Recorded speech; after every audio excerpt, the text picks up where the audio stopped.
మనం ఉన్నాం. చివరి 3 నిమిషాలు ఎన్నెన్నో పిచ్చి పిచ్చి ఆలోచనలు వస్తూ ఉంటాయి. అవి ఎప్పటికప్పుడు కట్ చేస్తూ మళ్ళీ మళ్ళీ శ్వాస మీదనే ధ్యాస పెట్టాలి. ముక్కులోని శ్వాస ముక్తికి మరదాలి. ముక్కులోని శ్వాస మన ముక్తికి మరదాలి. దాని పేరే ధ్యానం. కళ్ళు మూస్తే ధ్యానం, నోరు మూస్తే మౌనం. నోటిలోని మౌనం, మనసులోని శూన్యం. దాని పేరే ధ్యానం. శ్వాస మీదే ధ్యాస. 2 నిమిషాలు మనలో మనం ఉన్నాం.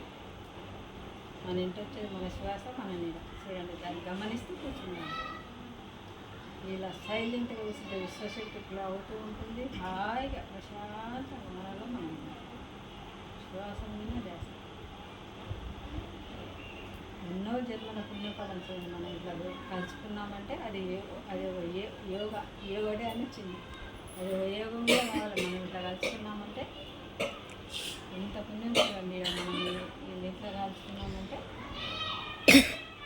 వాళ్ళ ఇంట్లో ఉన్న నెగిటివ్ వల్ల కూడా మంచిగా ఉండాలని కోరుకుంటూ శ్వాస మీద ధ్యాస. శ్వాసని గమనిద్దాం. ఇంకొక నిమిషం.